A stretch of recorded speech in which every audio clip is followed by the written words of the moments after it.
Hey guys, ನಾನೇ ನಿಮ್ಮ Karthik which Sushma ಮಾತಾಡ್ತಿರೋದು. ಎಲ್ಲರೂ ಹೇಗಿದ್ದೀರಾ, ಚೆನ್ನಾಗಿದ್ದೀರಾ ಅಂತ ತಿಳ್ಕೊಂಡಿದ್ದೀವಿ. ನಾವಿಬ್ರು ಆರಾಮಾಗಿದ್ದೀವಿ. ಸೊ ಇವತ್ತಿನ ಬ್ಲಾಗ್ ಎಲ್ಲರಿಗೂ ಗೊತ್ತಾಗಿರುತ್ತೆ ಅಂತ ಅನಿಸುತ್ತೆ. ಸೊ ಟೈಟಲು ಮತ್ತು ತಮ್ಮನೇಲಿ ನೋಡಿರ್ತೀರ, ಹೌ ಮಚ್ ವಿ ಹ್ಯಾವ್ ಹರ್ನ್ಡ್ ಅಂತ ಅಂದ್ಬಿಟ್ಟು ಟೈಟಲ್ ಹಾಕಿರ್ತೀನಿ. 1 ಲಕ್ಷ ಇರ್ಬೋದಾ, 2 ಲಕ್ಷ ಇರ್ಬೋದಾ, 3 ಲಕ್ಷ ಇರ್ಬೋದಾ, 4 ಲಕ್ಷ ಇರ್ಬೋದಾ?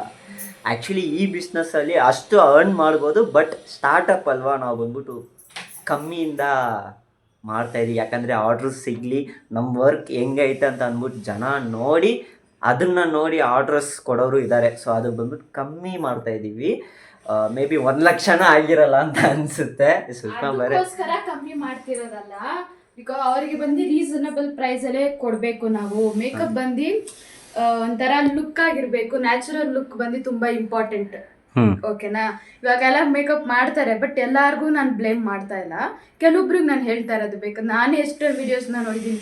ತುಂಬ ಮೇಕಪ್ ಬಂದು ಪ್ಯಾಚಿ ತುಂಬ ಮೇಕಪ್ ಅವರು ನೋಡೋಕ್ಕೆ ರಿಯಲ್ ಆಗಿ ಚೆನ್ನಾಗಿದ್ದಾರೆ, ಮೇಕಪ್ ಆದಮೇಲೆ ಚೆನ್ನಾಗಿಲ್ಲ ಅನ್ನೋ ಕ್ಲೈಂಟ್ಸು ತುಂಬ ಜನ ಇದ್ದಾರೆ. ಸೊ ಆ ಥರ ನಮ್ಮ ಸೈಡಲ್ಲಿ ವರ್ಕ್ ಸಿಗಬಾರ್ದು. ರೀಸನಬಲ್ ಪ್ರೈಸಲ್ಲೂ ಇರಬೇಕು, ಮೇಕಪ್ ಬಂದು ಬೆಸ್ಟ್ ಆಗಿರಬೇಕು. ಆ ರೀಸನ್ಗೋಸ್ಕರ ಲೋ ಬಜೆಟಲ್ಲಿ ನಾವು ಬಂದು ಮೇಕಪ್ನ ಮಾಡ್ತಾ ಇರೋದು. ಮತ್ತು ಸೊ ನಾವು ಯಾರನ್ನೂ ಪಾಯಿಂಟ್ ಔಟ್ ಮಾಡಿ ನಾವು ಮಾತಾಡ್ತಾ ಇಲ್ಲ ಈ ಬ್ಲಾಗಲ್ಲಿ. ಸೊ ಅದನ್ನು ಅರ್ಥ ಮಾಡ್ಕೊಳ್ಳಿ. ಈ ಫೀಲ್ಡಲ್ಲಿ ತುಂಬ ಜನ ಇದ್ದಾರೆ, ಯಪ್ಪ ತಾನೇ ಪಾಪ, ತುಂಬ ಜನ ಇದ್ದಾರೆ. ಪರ್ ಸೆಕ್ಷನ್ಗೆ ಬ್ರೈಡಲ್ ಮೇಕಪ್ 15,000, 20,000, 30,000, 40,000 ಅಂತ ಐತೆ. ಎಕ್ಸಾಂಪಲ್ ನಾನೇ ಹೋಗಿ ಪಾರ್ಲರ್ ಯೂಶಲ್ ಆಗಿ ಐಬ್ರೋ ಮಾಡಿಸ್ತೀನಲ್ಲ, ಅಲ್ಲೇ ಹೋಗಿ ಕೇಳಿದೀನಿ. ಪರ್ ಸೆಷನ್ ಬಂದು ಅವ್ರು ಚಾರ್ಜ್ ಮಾಡೋದು 18,000 ಅಂತೆ ಬ್ರೈಡಲ್ಗೆ. ನಾನ್ ಬ್ರೈಡಲ್ ಬಂದು 8,000 ಇಲ್ಲ ಒಂದೊಂದ್ಸಲಿ 9,000 ಚಾರ್ಜ್ ಮಾಡ್ತಾರೆ. ಸೊ ನಮ್ದು ಅಷ್ಟೆಲ್ಲ ರೇಟ್ ಇಲ್ಲ, ಸ್ಟಾರ್ಟಪ್ ಅಂತ ಅಂದ್ಬಿಟ್ಟು ಕಮ್ಮಿ ಮಾಡ್ತಿರೋದು. ಇವ್ಳು ಅನ್ನಲ್ಲ, ಸೊ ಬೆಸ್ಟು ಬಜೆಟ್ ಫ್ರೆಂಡ್ಲಿ ಮಾಡ್ತಿರೋದು. ಓಕೆನಾ? ಸೊ ನಿಮ್ಗೇನಾದರೂ ಮೇಕ್ ಓವರ್ ಬೇಕಿದ್ರೆ ದಯವಿಟ್ಟು ಕಾಂಟ್ಯಾಕ್ಟ್ ಮಾಡಿ. ಡಿಸ್ಕ್ರಿಪ್ಷನಲ್ಲಿ ಎಲ್ಲ ಡೀಟೇಲ್ಸ್ ಕೊಟ್ಟಿದ್ದೀನಿ, ಹೋಗ್ಬಿಟ್ಟು ಕಾಲ್ ಮಾಡಿ. ಸೊ ಚೆಕ್ ಮಾಡಿ ನಮ್ಮ ವರ್ಕ್ ಹೆಂಗೈತೆ ಅಂತ ಅಂದ್ಬಿಟ್ಟು ಪ್ರೀವಿಯಸ್ ವ್ಲಾಗಲ್ಲಿ ನೋಡಿರ್ತೀರ. ಸೊ ಆ ವ್ಲಾಗ್ ನೋಡಿಲ್ಲ ಅಂದರೆ ಡಿಸ್ಕ್ರಿಪ್ಷನಲ್ಲಿ ಕೊಟ್ಟಿದ್ದೀನಿ, ಹೋಗ್ಬಿಟ್ಟು ನೋಡಿ ನಮ್ಮ ವರ್ಕ್ ಹೆಂಗೈತೆ ಅಂತ ಅಂದ್ಬಿಟ್ಟು ಹೇಳಿ. ಮತ್ತು ರಿವೀಲ್ ಮಾಡೋಣ ಎಷ್ಟು ಅರ್ನ್ ಮಾಡಿದ್ದೀವಿ ಅಂತ. ಆ್ಯಕ್ಚುಲಿ ಬಿಸ್ನೆಸ್ ಸ್ಟಾರ್ಟ್ ಮಾಡಿದ್ದು ಬಂದು 9ನೇ ತಿಂಗಳು ಅಂದರೆ January, February, March, April, May, June, July, August, September ತಿಂಗಳು ನಾವು ಬಂದು ಬಿಸ್ನೆಸ್ ಸ್ಟಾರ್ಟ್ ಮಾಡಿದ್ವಿ. ಸೊ ಆರ್ಡ್ರೇ ಸಿಕ್ಕಿಲ್ಲ, ಬಟ್ ಪರವಾಗಿಲ್ಲ ಅಂತ ಅಂದ್ಬಿಟ್ಟು ಫ್ಲೋಯಲ್ಲಿ ಬಿಟ್ವಿ. ಸೊ 13ನೇ ತಾರೀಕು 10ನೇ ತಿಂಗಳು ಅಕ್ಟೋಬರಲ್ಲಿ ಸಿಕ್ತು ಒಂದು ಆರ್ಡ್ರು. ಅದ್ರ ಬಿಟ್ಟು ನೆಕ್ಸ್ಟ್ ಆರ್ಡ್ರು ಬಂದರೆ 1ನೇ ತಾರೀಕು ಬಿತ್ತು. ನವಂಬರ್ 1ನೇ ತಾರೀಕು ಒಂದು ಆರ್ಡ್ರ್ ಮುಗಿದ್ವಿ. ಆಮೇಲೆ ಡಿಸೆಂಬರ್ಗೆ ಒಂದು ಆರ್ಡ್ರ್ ಬಿತ್ತು. ಆಮೇಲೆ ಆರ್ಡ್ರೇ ಸಿಕ್ಕಿಲ್ಲ. 3 ತಿಂಗಳು ಆದಮೇಲೆ ಅದೇ ವುಮೆನ್ಸ್ ಡೇ ವಿನ್ನಿಂಗ್ ಪ್ರೈಸ್ ಅಂತ ಹಾಕಿದ್ದೀನಿ ಇಲ್ಲಿ. ಸೊ ಅದು ಆರ್ಡ್ರ್ ಇಲ್ಲ, ಆ್ಯಕ್ಚುಲಿ ಕಾಂಟೆಸ್ಟಿಗೆ ಹೋಗಿದ್ವಿ. ಸೊ ಮೇಕಪ್ ಕಾಂಟೆಸ್ಟ್ ಹೋಗಿದ್ವಿ, ಅದು ನೋಡಿರ್ತೀರ ಬ್ಲಾಗು. ಸೊ ನಾವು ಏನೇನು ಅರ್ನ್ ಮಾಡಿದ್ದೀವೋ ಅದನ್ನೆಲ್ಲ ಒಂದು ಲಿಸ್ಟು, ಅದನ್ನೆಲ್ಲ ಒಂದು ಟೆಕ್ಸ್ಟಲ್ಲಿ ನಾವು ಬಂದು ಅಪ್ಡೇಟ್ ಮಾಡಿದ್ದೀವಿ ಇಲ್ಲಿ. ಆಮೇಲೆ 4ನೇ ತಿಂಗಳು 3ನೇ ತಾರೀಕು 4ನೇ ತಾರೀಕು ಅದೇ ರಿಸೆಪ್ಷನ್ ಮುಹೂರ್ತ ಇತ್ತಲ್ಲ, ಅದು ಒಂದು. ಮತ್ತು ಇವಾಗ ರೀಸೆಂಟಾಗಿ 11ನೇ ತಾರೀಕು. ಆಮೇಲೆ ಕೆಲವರು ಅಡ್ವಾನ್ಸ್ ಎಲ್ಲ ಪೇ ಮಾಡಿದ್ರೆ ಟೋಟಲಾಗಿ ಎಷ್ಟು ಅರ್ನ್ ಮಾಡಿದ್ದೀವಿ ಅಂದರೆ ಇವಾಗ ತನಕ ಬರೋಣ ಮೈನ್ ಮ್ಯಾಟ್ರಿಗೆ 24,900 ರೂಪಾಯಿ ಇವಾಗ ತನಕ. ಸೊ ನೋಡಿ, 24,900 ರೂಪಾಯಿ. ಇದರಲ್ಲಿ ಮೇಕಪ್ಪು ಎಷ್ಟಾಯ್ತಂದರೆ, ಮೇಕಪ್ಪು ಇದಲ್ಲ. ಸೊ ಮೇಕಪ್ಪು ಬಿಸ್ನೆಸ್ಗೆ ಏನೇನು ಬೇಕು ಏನೇನು ಬೇಡ ಅಂತ ಲಿಸ್ಟ್ ಬರುತ್ತೆ ಗೊತ್ತಾ. ಅದೇ ಬಿಸ್ನೆಸ್ನ ರನ್ ಮಾಡೋಕ್ಕೆ ಏನೇನು ಬೇಕು ಮೇಕಪ್ ಥಿಂಗ್ಸು. ಸೊ ಅದನ್ನು ಬಂದು ಒಂದು ಹತ್ತತ್ರ ಒಂದು 45,000 50,000 ಆಯಿತು ಅದೇ. ಸೊ ಎಲ್ಲಿ 24,000 ಎಲ್ಲೈತೆ, 50,000 ಎಲ್ಲೈತೆ.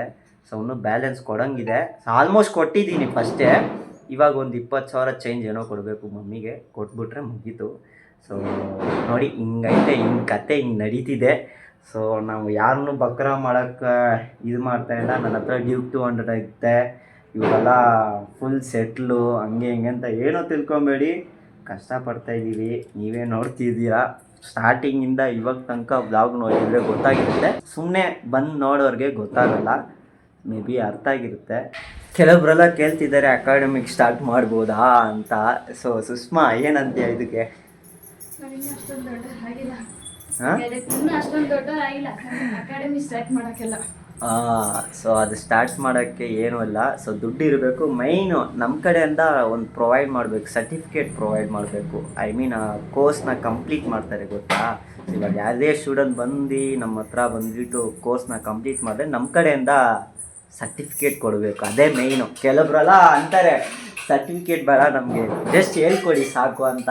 ಅದಕ್ಕೆ ನಾನು ಆ್ಯಕ್ಚುಲಿ ಅಂದೆ ಅವ್ರ ಕಾಲಲ್ಲೇ, ಬೇಡ ಅದೆಲ್ಲ ಜನ ಬಂದ್ಬಿಟ್ಟು ಒಪ್ಪಲ್ಲ. ನೀವು ಯಾವುದೇ ಕ್ಲೈಂಟ್ಸಿಗೆ ಹೋಗಿದ್ರು ಮೈನ್ ಬಂದು ಸರ್ಟಿಫಿಕೇಟ್ ತೋರಿಸಿ ಅಂತ ಅಂತಾರೆ. ನಾವೇ ಎಷ್ಟು ಕಲ್ತಿ ನಾವೇ ಎಷ್ಟು ಓದಿದ್ರೆ ನಮ್ಮ ಹತ್ರನೇ ಸರ್ಟಿಫಿಕೇಟ್ ಪ್ರೂಫ್ನ ಕೇಳ್ತಾರೆ. ಹಾಂ ಅವರು ಕೇಳಿದಾರ. ಸೊ ಸರ್ಟಿಫಿಕೇಟ್ ಇಲ್ಲಾಂದರೆ ಏನು ಮಾಡೋಕ್ಕಾಗಲ್ಲ ಈ ಫೀಲ್ಡಲ್ಲಿ. ಒಂದು ತಿಳ್ಕೊಳ್ಳಿ ಅಷ್ಟೇ, ಈ ಫೀಲ್ಡ್ ತುಂಬಾ ಕಷ್ಟ, ಹೆವಿ ಕಷ್ಟ ತಾನೆ ಪಾಪ. ಒಂದೊಂದ್ಸಲಿ ಎಕ್ಸ್ಪೀರಿಯನ್ಸ್ ಆಗಿದೆ. ಲಾಸ್ ಆದ್ರೂ ನಮಗೆ ಇದು, ಪ್ರಾಫಿಟ್ ಬಂದ್ರು ನಮಗೆ ಇದು. ಅಂದ್ರೆ ಇದು ಬೆನಿಫಿಟ್ ಇದೆ. ಕ್ಲಿಕ್ ಆಗ್ಬೇಕಂತಂದ್ರೆ ಒಂದು 5 ವರ್ಷ ಬೇಕು ಪಕ್ಕ. ಇದು ಬಂದ್ಬಿಟ್ಟು ಜೆನ್ಯೂನ್ ಮಾತು ಇದು. ಇವಾಗಲೇ ಸ್ವಲ್ಪ ಮೆಚುರಿಟಿ ಹಾಕ್ಕೊಂಡು ಬರ್ತಾವಲ್ಲೇ ಸುಷ್ಮಾ. ಮತ್ತು ಯೂಟ್ಯೂಬಲ್ಲಿ ಅಷ್ಟೇ. ಸೊ ಪೇಮೆಂಟ್ ಬಂದು 1 ತಿಂಗಳು ಬರುತ್ತೆ, 1 ತಿಂಗಳು ಬರಲ್ಲ. ಸೊ ನಾನು ಕೆಲಸ ಮಾಡ್ತಿದ್ದೀನಲ್ಲ, ಸೊ ಅದಕ್ಕೆ ಬಂದ್ಬಿಟ್ಟು ವ್ಲಾಗ್ಸ್ ಸರಿಯಾಗಿ ಬರ್ತಾ ಇಲ್ಲ. ಮತ್ತು ಯೂಟ್ಯೂಬಿಂದನೂ ಪೇಮೆಂಟ್ ಸರಿಯಾಗಿ ಬರ್ತಿಲ್ಲ. ಐ ಮೀನ್ ವ್ಲಾಗ್ಸ್ ಮಾಡಿದ್ರೆ ಬರುತ್ತೆ, ವ್ಲಾಗ್ಸ್ ಮಾಡಿಲ್ಲಂದರೆ ಹೆಂಗಿಂದ ಬರುತ್ತೆ ಇಲ್ಲಿ ಅರ್ಥ ಮಾಡ್ಕೊಳ್ಳಿ. ನಾನು ಯಾವಾಗಾದರೂ 1 ತಿಂಗಳಿಗೆ ಏನೊಂದು 10 ವೀಡಿಯೋ ಬರೋದೇ ಅಪರೂಪ. 10 ವೀಡಿಯೋದಲ್ಲಿ $100 ಮೇ ಬಿ ಕವರ್ ಆಗುತ್ತೆ, ಇಲ್ಲ ಕವರ್ ಆಗಲ್ಲ. ಮೇ ಬಿ ಅರ್ಥ ಆಗಿರುತ್ತೆ ಅಂತ ಅನಿಸುತ್ತೆ ತಾನೇ ಪಾಪ. 1 ಲಕ್ಷ 2 ಲಕ್ಷ 3 ಲಕ್ಷ ಎಲ್ಲ ಅರ್ನ್ ಮಾಡೋರೆಲ್ಲ ಇದ್ದಾರೆ. ಬಟ್ ಅವ್ರಿಗೆ ಸಬ್ಸ್ಕ್ರೈಬರ್ಸ್ ಜಾಸ್ತಿ ಇರುತ್ತೆ, ಮತ್ತು ವ್ಯೂಸ್ ಚೆನ್ನಾಗಿ ಹೋಗುತ್ತೆ, ಮತ್ತು ಕಂಟೆಂಟ್ ಒಳ್ಳೆ ಕಂಟೆಂಟ್ ಇರುತ್ತೆ. ನಮ್ಮದು ಕಂಟೆಂಟೇ ಇಲ್ಲಪ್ಪ, ನಾನೇ ಒಪ್ಕೊತೀನಿ. ನಾನು ಯೂಟ್ಯೂಬರೇ ಇಲ್ಲ ಒಪ್ಕೊತೀನಿ, ಓಕೆನಾ. ಬಟ್ ನಮ್ಮ ಲೈಫು ಹಿಂಗೆ ಇರಲ್ಲ. ಸೊ ಚೇಂಜ್ ಆಗುತ್ತೆ, 100% ಚೇಂಜ್ ಆಗುತ್ತೆ. ಸೊ ಅದಕ್ಕೆ ಕಷ್ಟಪಡ್ತಿದ್ದೀವಿ. ಅದಕ್ಕೆ ದೇವರ ಹತ್ರ ಬೇಡ್ಕೊತಾ ಇದ್ದೀವಿ. ಮೇ ಬಿ ಅರ್ಥ ಆಗುತ್ತೆ ಅಂತ ಅನಿಸುತ್ತೆ.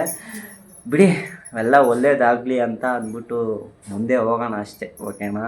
ಸೊ ಬ್ಲಾಗ್ನ ಎಂಡ್ ಮಾಡ್ಕೊತೀನಿ ಗೈಸ್. ಸೊ ಯಾರಿಗೂ ಹರ್ಟ್ ಆಗಿಲ್ಲ ಅಂತ ಅನಿಸುತ್ತೆ ನಾನು ಮಾತಾಡಿದ್ದು. ಮೇ ಬಿ ಹರ್ಟ್ ಆಗಿದ್ರೆ ಸಾರಿ.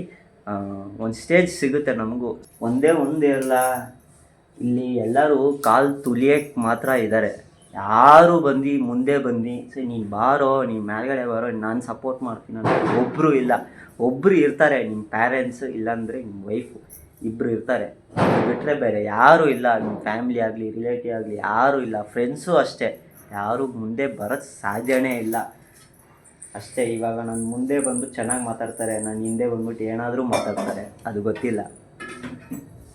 ಏನು ಬೇಕಂದ್ರೂ ಮಾತಾಡ್ಬೋದು ನಾನು ಹಿಂದೆ, ಅದೆಲ್ಲ ಹೇಳೋಕ್ಕಾಗಲ್ಲ. ಮೇ ಬಿ ಅರ್ಥ ಆಗಿರುತ್ತೆ ಅಂತ ಅನಿಸುತ್ತೆ. ಸರಿ ಗೈಸ್, ನಾನು ವ್ಲಾಗ್ ಏನು ಮಾಡ್ಕೊತೀನಿ. ಆ್ಯಕ್ಚುಲಿ ವ್ಲಾಗ್ ಎಲ್ಲ ಕೆಲವೊಬ್ಬರೆಲ್ಲ ಕೇಳ್ತಿದ್ವಿ ಕಮೆಂಟ್ ಸೆಕ್ಷನಲ್ಲಿ, ಎಷ್ಟು ಅರ್ನ್ ಮಾಡಿದ್ರಿ ಹಂಗೆ ಹಿಂಗೆ ಅಂತ. ನಾವೆಲ್ಲ ಅಷ್ಟನ್ನು ಅರ್ನ್ ಮಾಡಿಲ್ಲಪ್ಪ, ದಯವಿಟ್ಟು ಅರ್ಥ ಮಾಡ್ಕೊಂಡು. ಸ್ಟಾರ್ಟಿಂಗ್ ಅಲ್ವಾ ಬಿಸ್ನೆಸ್ಸು, ಸೊ ಸ್ವಲ್ಪ ಕೆಳಗಡೆ ಇದ್ದೀವಿ. ಸ್ವಲ್ಪ ದಿನ ಟೈಮ್ ಬೇಕು, ಮೇ ಬಿ ಅರ್ಥ ಆಗುತ್ತೆ. ನನಗೆ ಹೇಳಕ್ಕೆ ಬರ್ತಾಯಿಲ್ಲ, ಆದರೂ ಟ್ರೈ ಮಾಡ್ತಾಯಿದ್ದೀವಿ. ಸುಷ್ಮಾ ಹೇಳ್ಬೋದು, ಬಟ್ ಪೂಜೆ ಮಾಡ್ತಾವಳೆ. ಸೊ ಪೂಜೆ ಮಾಡಲಿ, ಡಿಸ್ಟರ್ಬ್ ಮಾಡಬಾರ್ದಲ್ವಾ, ಸರಿ ಅಂತ. ಸರಿ ವ್ಲಾಗ್ ತೆಗ್ದೆ, ಈ ವ್ಲಾಗ್ ಹೆಂಗಿತ್ತಂತ ಹೇಳಿ. ಸೊ ಮೇ ಬಿ ಇಷ್ಟ ಆಗಲಿ, like share subscribe and comment ಮಾಡಿ. ನಿಮ್ಗೆ ಏನಾದ್ರು ಮೇಕೋವರ್ ಬೇಕಿದ್ರೆ ದಯವಿಟ್ಟು ಕಾಂಟ್ಯಾಕ್ಟ್ ಮಾಡಿ. ಸೊ ಡಿಸ್ಕ್ರಿಪ್ಷನಲ್ಲಿ ಕಾಂಟ್ಯಾಕ್ಟ್ ಡೀಟೇಲ್ಸ್ ಎಲ್ಲ ಕೊಟ್ಟಿದ್ದೀವಿ, ಹೋಗಿ ಚೆಕ್ ಮಾಡಿ, ಸಪೋರ್ಟ್ ಮಾಡಿ. ನಿಮ್ಗೆ ಏನಾದರೂ ನಮ್ಮ ವರ್ಕ್ ಇಷ್ಟ ಆದರೆ ದಯವಿಟ್ಟು ಕಾಂಟ್ಯಾಕ್ಟ್ ಮಾಡಿ. ಸೊ ಒಳ್ಳೆ ಮೇಕಪ್ ಮಾಡ್ತೀವಿ, ಬಜೆಟ್ ಫ್ರೆಂಡ್ಲಿ ಮಾಡ್ತಿದ್ದೀವಿ, ಸ್ಟಾರ್ಟಪ್ ಅಲ್ವಾ, ಸೊ ಕಮ್ಮಿಯಿಂದನೇ ಮಾಡ್ತಿದ್ದೀವಿ ಅಷ್ಟೇ. ಹೇಳೋದನ್ನ ಹೇಳಿದ್ದೀನಿ. ಸೊ ಎಲ್ಲ ದೇವರು ನೋಡ್ಕೊತಾನೆ. Love you guys.